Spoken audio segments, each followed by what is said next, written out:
We'll Oh, figure it out. we'll figure it out. We're good at We that. always do. That's true. We do. Fantastic. Well, welcome to a brand new series called Behind the Scenes, and I'm here with the very first guinea pig, incredible author. Fair. To be interviewed, the fantastic Alicia Delory. And so first I want to, before we like dive right into it, to give folks a little bit of background. So this is our 10th year, our 10th anniversary. And as a part of that, what we're doing is each month we're having a series of different special events. And those special events coincide with the ebooks being available for 99 cents. So I am super, super, super excited to be here with, again, the fantastic Alicia Delory. And this is your chance to find out the inspiration behind her wonderful memoir, Something is Better Than Nothing. So with that, I want to jump right in and just say, okay, so why did you write Something is Better Than Nothing? So when it finally did come together, because it was a very long time coming, I always knew I wanted to write about my life since I was a kid. And then when I started working on the manuscripts, the pieces weren't coming together. And I noticed that there was one part of my life that I did not want to write about. And it was my now ex-husband's return from Afghanistan. Um, but once I finally wrote that first essay, Homecoming, which is the first chapter in the book, Mhm. I had this moment of, okay, this is the piece that's going to bring what I already have together. This is what's missing, this juxtaposition of what I already have from my life I've lived so far and bringing it all together to the present. This is important. This is the story we need to tell of these two men who have had this massive impact on my life and what that looks like when you are unfiltered and you just tell it like it is and you don't worry about sugarcoating. And that's the story I wanted to tell. Mm-hmm.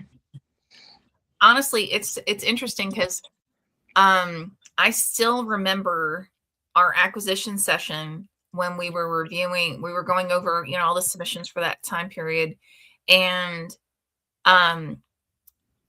your memoir was the one that our one of our acquisition editors, Ben White, said we absolutely had to publish because he had never seen it. He had never seen the memoir of a military family done by the perspective of the wife.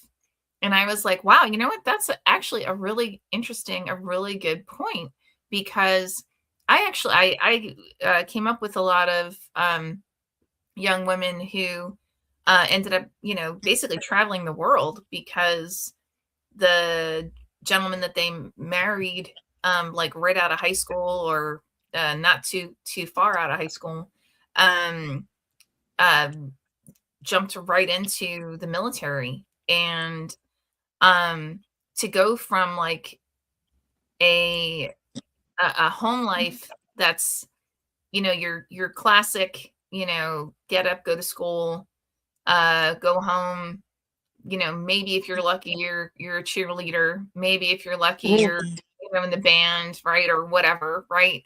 To go from that where you're really almost like infanticized, right? Yep. To now, guess what? Congratulations, you are an adult and you're doing adult things that you probably didn't even dream of. So I've got to ask. So you told us the moment that you told you, I absolutely have to write this book. But what was that first that sparked the story? Like, what was that moment, if that makes sense? Yeah. When I put pen to paper and I'm like, I'm gonna write a book about this. Oh, yeah. It was right when my father passed, back in 2013. So we're like a year post deployment. We've just come back to the US and I have this loss. Mm, And I have this massively estranged family, not so much from me, but from each other. mm, And from the person who we've just lost.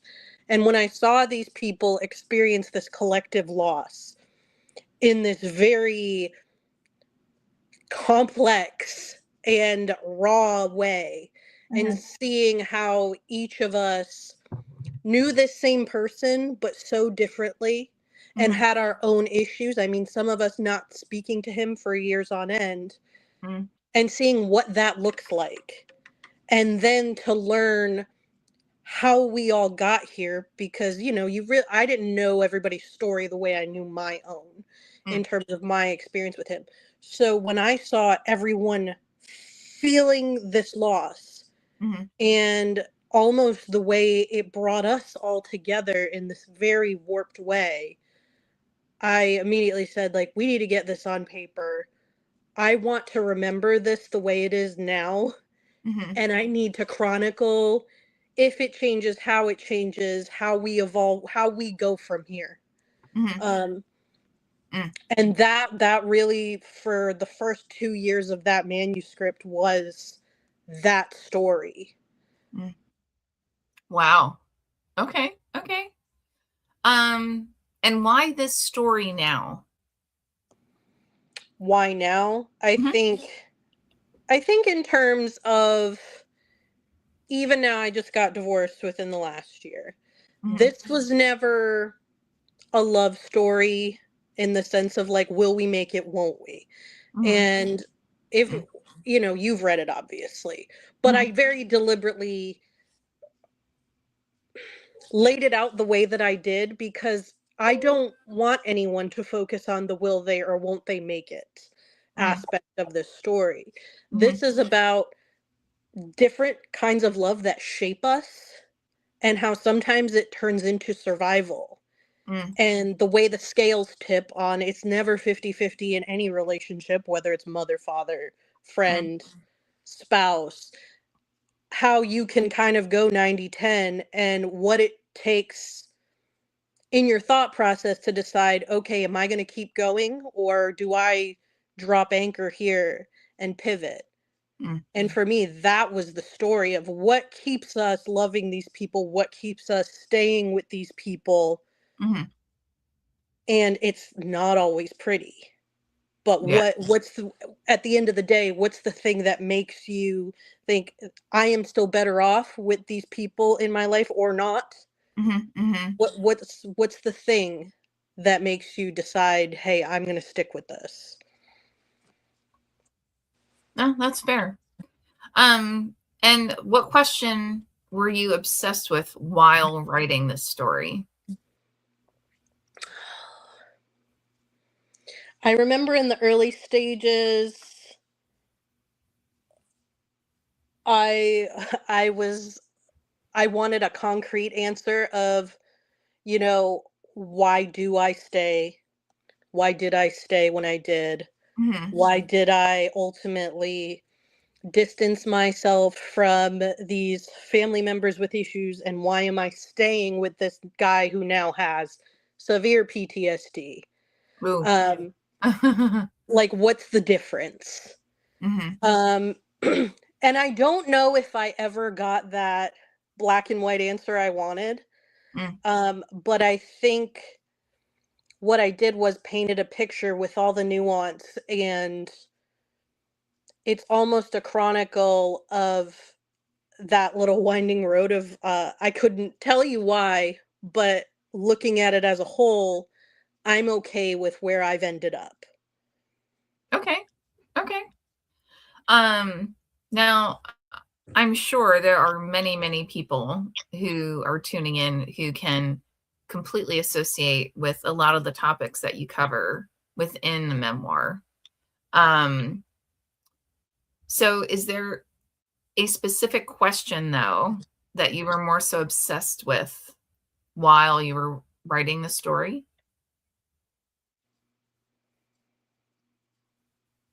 That I was trying to answer for my readers? Honestly, I would say more so that you were trying to answer for yourself.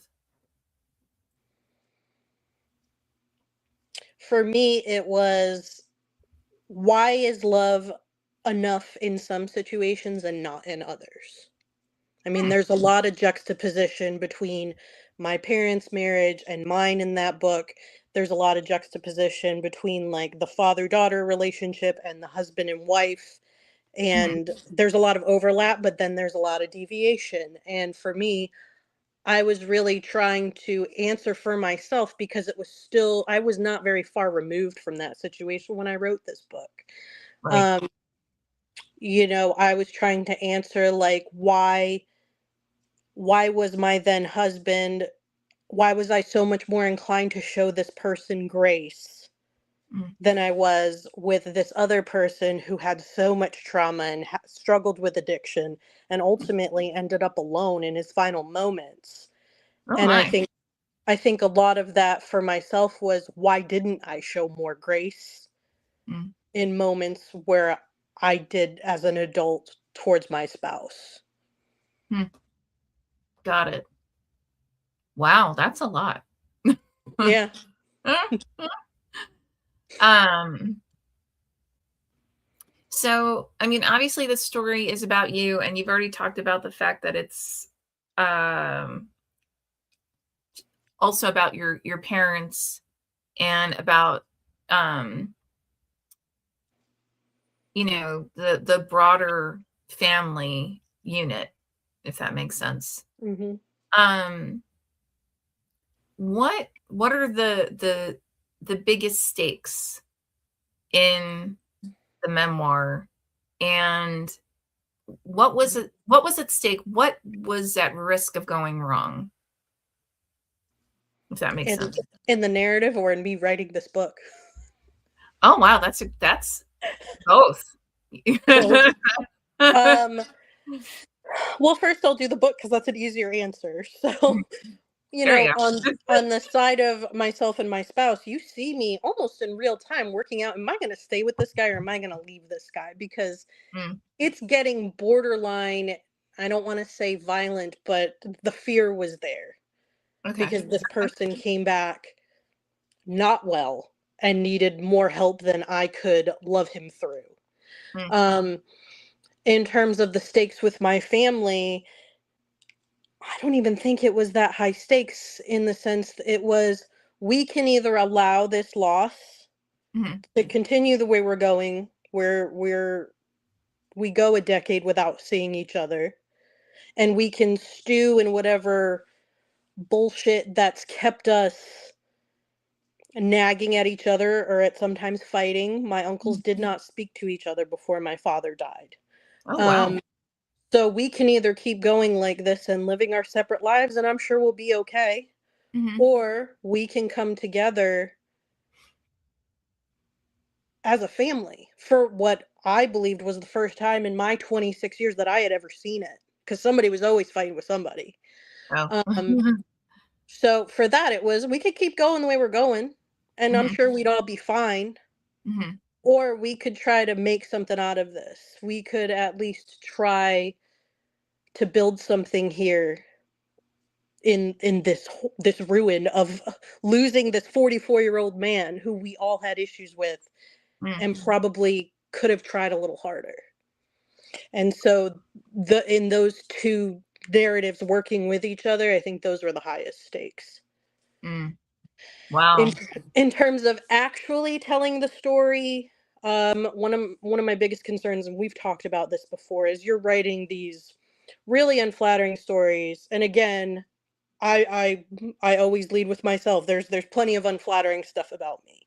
Mm, Um, and it's one thing to be raw and unfiltered about yourself, but when it's other people, for me, mhm, it was so important to handle that with care in a way that didn't look like I was passing judgment or like I had an axe to grind. And then you're dealing with these really imperfect people that I loved deeply.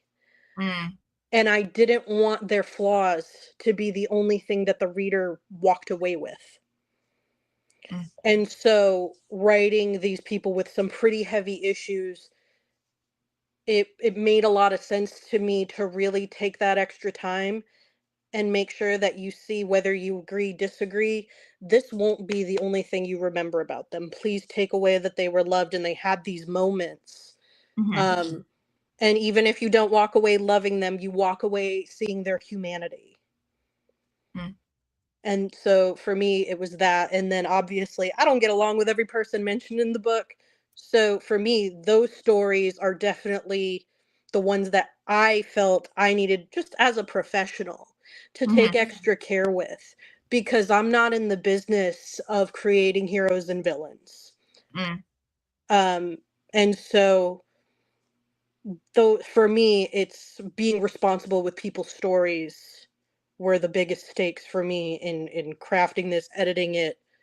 And I probably could have edited it forever, just trying to really show care with these people's, these are humans, mhm, with stories, and I needed to be responsible.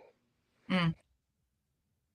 Actually, that's we've had a few conversations around the responsibility of the narrator, for lack of a better term, in telling the memoir, Hmm.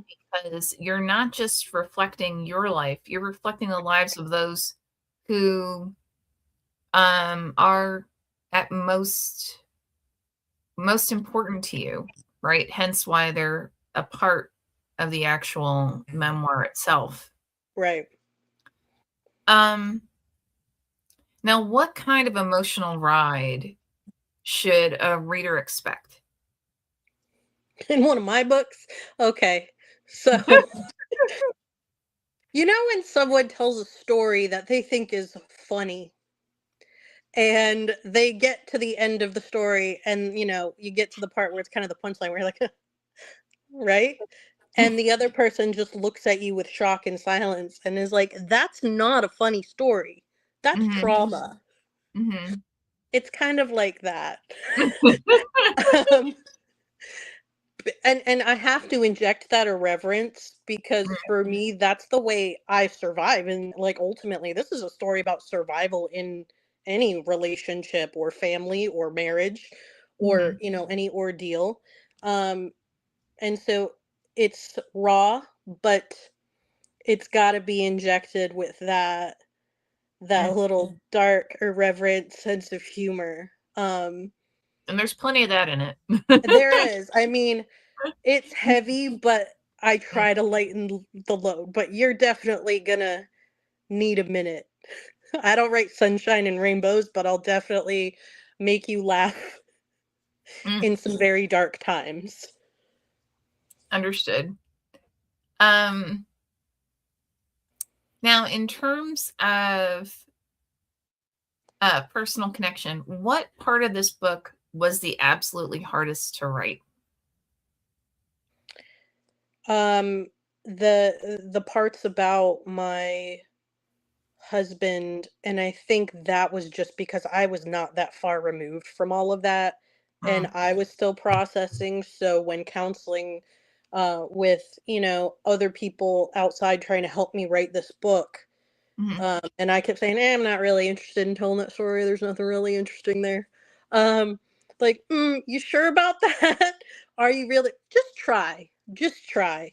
mm, Um, and I wrote, the first two pieces I wrote were Homecoming and Shrapnel, mhm, um, which were just emotionally taxing to write. As in, I had to get them on paper and then step away. mhm, Um, and mm, I don't, there was so many other, there was death in that book, there was abuse, there was everything else. And for whatever reason, going back to that time, where remembering when he first came back, and then remembering how things were in the thick of it when I started to realize what was going on, those those stories were, even now talking about it, I'm having not the same reactions I used to, but definitely like I can that sits here. It's a Mm, visceral, it takes me back to this place that invokes this visceral reaction of knowing something's not right and knowing something is off and that neither one of us is mentally safe right now. And mm, so having, you have to go back to that place in order, everybody's like it's so raw. Well, yeah, I have to go back to that place. I had like entire playlists that made me feel like I was there. mm. And so those pieces especially, I was immersed in those moments, having to relive them in order to convey what I was trying to get across. And so that was the hardest part, was just having to put myself back in these moments that Mm. I would rather not go back into. But the effect that I wanted was there. I just needed a little bit of self-care after. Understood. Um, so where were you in your life when this story took shape? Like when did you find yourself seeing it come together? Because this, to your point, this is pretty raw, and you were still in the thick of it, as Yeah. you've quite Yeah. aptly said. So the first bits, most of the bits about my father, that was all done pretty well in the beginning. Mhm, And were started during our MFA program in Fairfield. Just there's something about that island when you crack open your laptop and being around all those writers that just gets you going. mm, So I had submitted a couple of workshop samples that I had written forever ago when he was gone. And then gradually would just sit outside with my laptop and inject a little perspective into each one. And mhm, that's really how that took shape. mm, Um, and then about halfway through that program, when I was very stuck and thinking, I'm going to have to either scrap this, extend my program because I am stuck. mm, I had to force myself to write Homecoming. mhm, But once I had the playlist nailed and the vibe, mm, it was all just completely taking shape because then I understood how, where the dad story needed to go, what direction that needed to be pulled in to reach its, well, not a conclusion, but a story, a completed story. mhm, Um, but I had to, it's one thing to be 2 years removed from a loss that I was still grieving, but it was very much a whole other thing to write about something that we were still on the tail end of that I had not properly processed. mm, These I was very much more vocal about the dad stuff, so none of that would have been surprising to anybody. I had talked about this to death. mm, The military piece was all very private to me. mm, Um, and I have no trouble sharing stories, but those stories had for whatever reason been kind of stuck in here. mhm, And so I'm processing them on the page as mm, they're coming out. And so the first iterations of those chapters were me reliving something that I had been suppressing up until that moment. But once I did, I couldn't stop it. I mean, mm. it was the bulk of the book was written in a 3-week block where I was like, aha, yes. And I would just sit all day typing. Wow.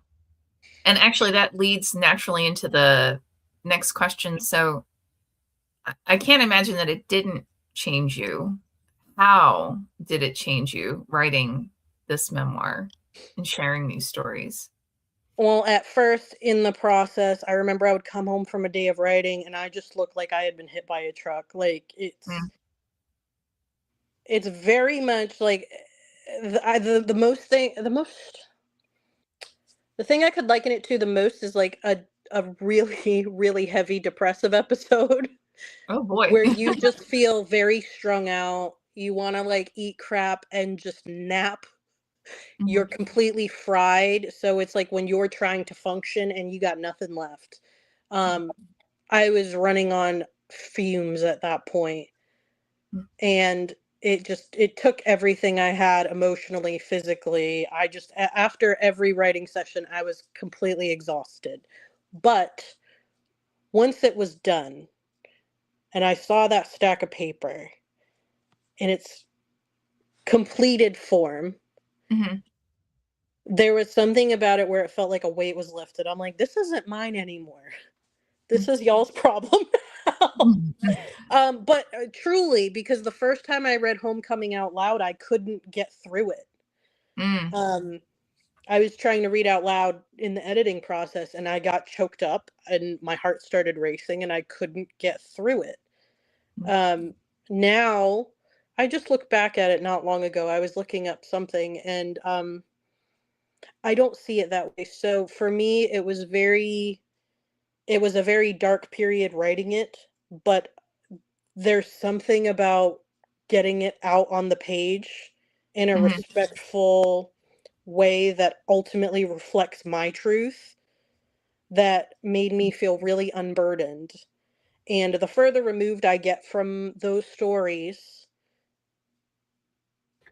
the more I gain a different perspective on them or a different view than I probably would have had I not had the privilege of being able to look back on it and just reread it. And because then it really does, it truly becomes a chapter of my story then. It's Mm. not this big weight hanging over me, it's not a cloud following me.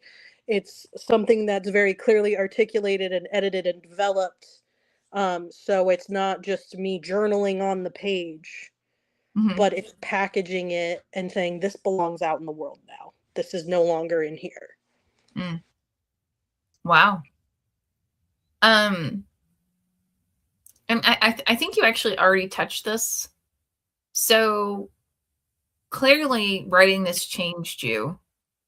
How did it change you?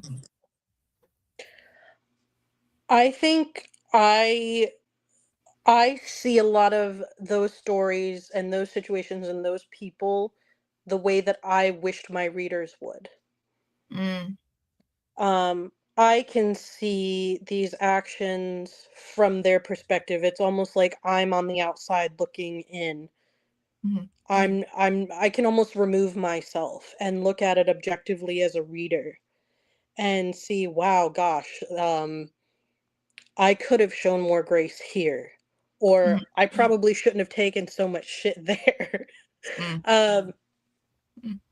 and as the years go by, I still have those moments where I can look back on it and be a little bit removed in the sense of not having that same emotional attachment and just look at myself more honestly, look at these people more honestly. For me, it's just given me a richer understanding of people around me and what motivates them Mm. and being able to see like we were all just doing our best even when we weren't doing great. We're all just doing our best, and I that's a great gift to be able to see that Mm. even at the worst of times. Understood. And so what surprised you most while writing this?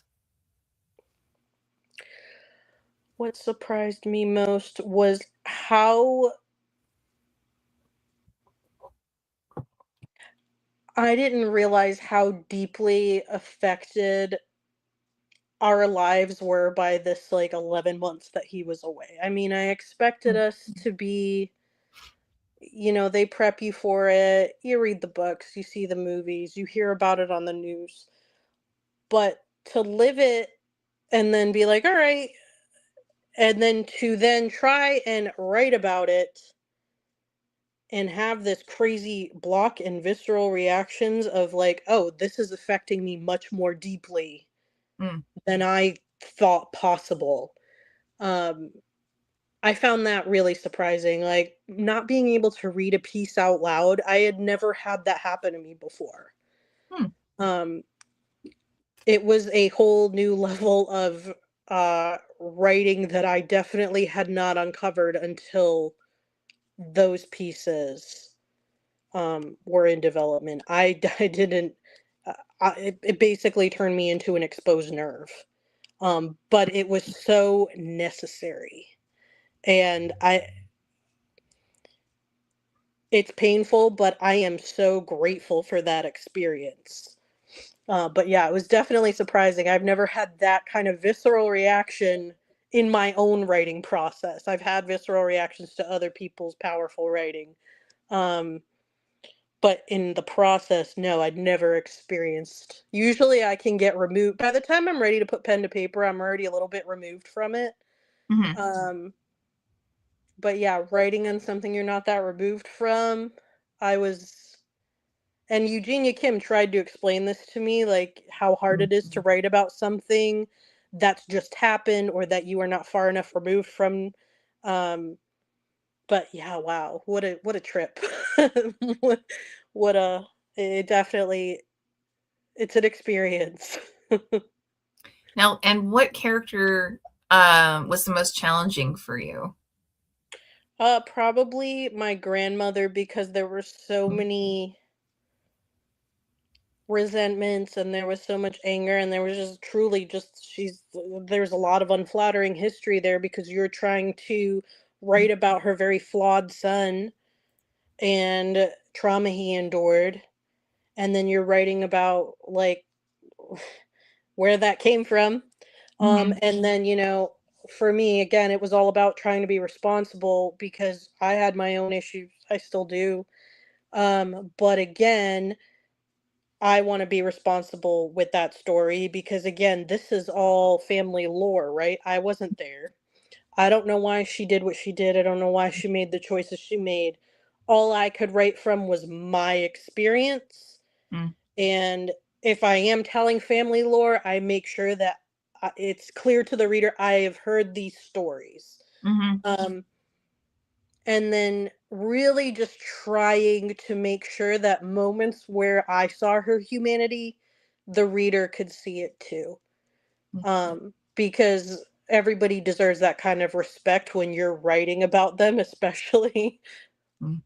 when, it's not like they were like, go ahead and write about me. So, yeah, so just being responsible with, people that you don't love. Mm. It's almost harder to write about the people you don't like because you still want to be respectful. Mm. Um, and if I can't write about these people in a way that's respectful and humanizing, then I don't think I have any business writing about them until I can. Mm. No, that's fair. Um, what almost didn't actually make it into the book, and why did you keep it in? Um, there are a couple of stories. About my father in particular, and one about my ex-husband in particular, where I felt this is super unflattering. Like, these guys are looking scary, and this may create a value judgment on these men or a moral judgment on them that I'm not comfortable with.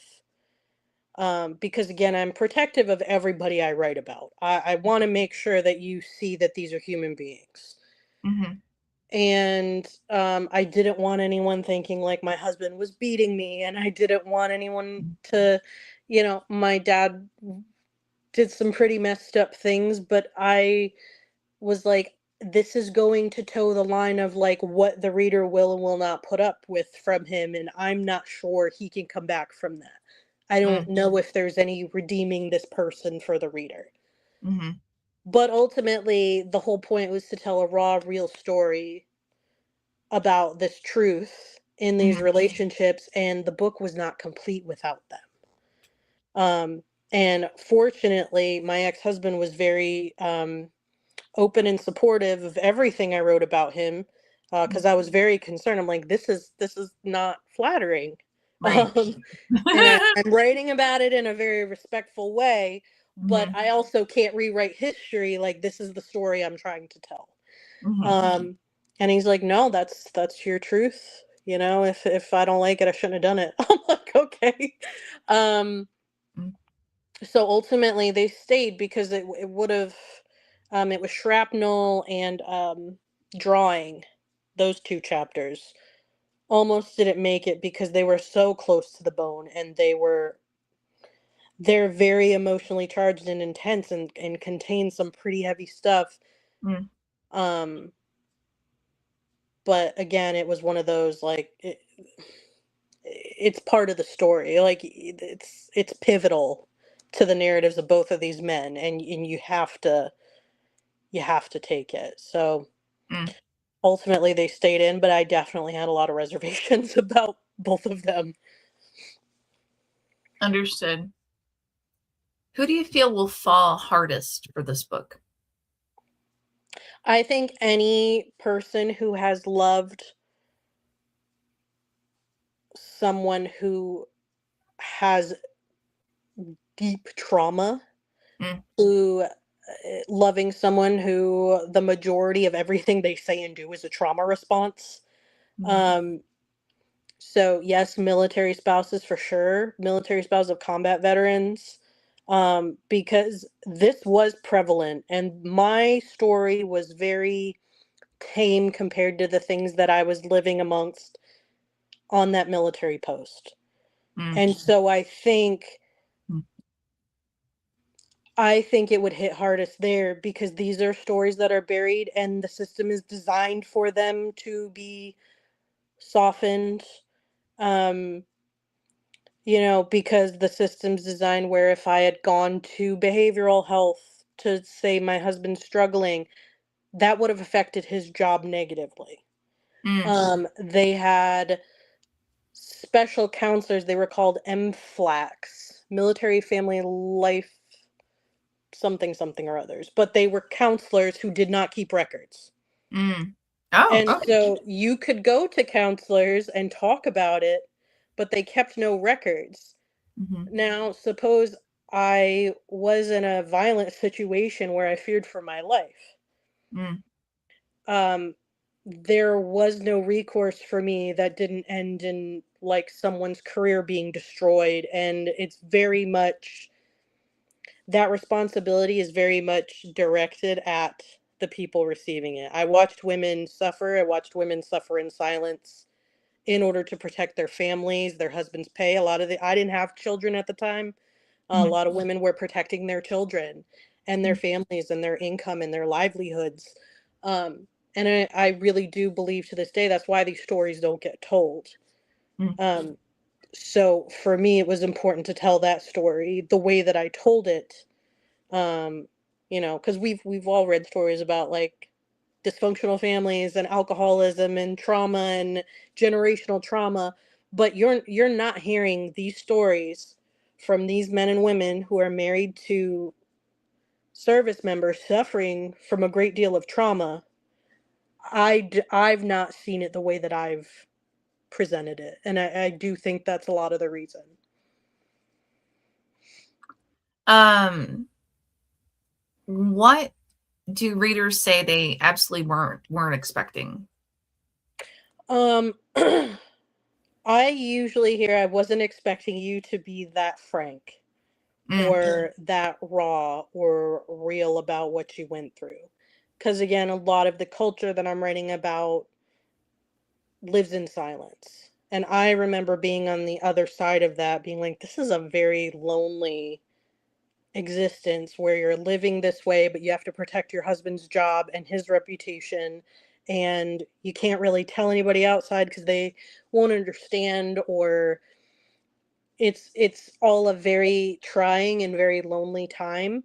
Mhm. Um, and for me to speak about it that way, so openly, so publicly, was surprising for a lot of people. And the first thing they asked was, "Does your husband know you wrote this?" Um, and I was very fortunate that, you know, my ex-husband was very, very gracious and open with his story, and he handed me the recording of one of his counseling sessions Oh, um, wow. with his VA counselor, and everything I wrote, every step of the way. Are you sure? Here's what I'm writing. Um, Mm. so, and I don't think there's a lot of men in that position who would have been so open with sharing their story like that, warts and all. I don't think a lot of spouses would have been okay with their wife sharing those details the way that I did. Mm. Now, if someone reads the first 20 pages, what will keep them going? I think what's going to keep you going is that you're going to be curious to see how we weather this, right? Mm. Because we're opening with like, this guy just got back, something's not right. Um, and then I'm taking you back in time to how we got here. And it's, oh, well, now I want to see how that ends up. Mm-hmm. And I do think at first you're like, well, is this marriage going to survive? Um, but I think it becomes about more than that. And hopefully by the end, are these people going to be okay? Mm. No matter who ends up where, um, is everybody just going to be okay? And how are they going to be okay? Mm-hmm. And I think that's ultimately like I lay the groundwork for something ain't right. Right. And then we need to get where we need to be. We all just need to be okay. Um and I think because of the way I tell these people's stories and I invite you to love them or see them as human, or since I put myself back in the story, I think the reader feels like they're there and they're along for the ride. Got it. Um, what mood should a reader be in when they sit down to devour the story? Um I've always enjoyed this type of story when I am in need of some form of catharsis. Mm. So mentally sound, like, don't want to be reading it when you're already depressed or stressed out. Don't do that. But if you are in need of some catharsis and you're in stable spirits Mm. for some catharsis, I think that would be the ideal mood to sit down and read. Mm. And in one sentence, why should someone pick this up? One sentence. Why should someone pick it You're up? the guinea pig. You're the first one. I know you. One sentence. Oof. Um, because you'll read about survival and you'll laugh. Okay. Yeah. I mean, you ever see Steel Magnolias when Dolly Parton says, laughter through tears is my favorite emotion? That's that's kind of what I like, but um, really dark tears. But that's the challenge, right? Well, yeah. Yep, absolutely. Even if it's not Um, laughter and it makes you stop and go, oh, oh, oh, that ain't right. uh, and with that, um, pick up Something is Better Than Nothing. I'm putting a Pick it up. link to the ebook in the comments. It's on sale on Kindle for this month for 99 cents. Definitely pick it up. Pick it up. So with that, thank you, Alicia. As Thank always, you. absolutely a pleasure. Thanks, Lisa. Thanks. Bye.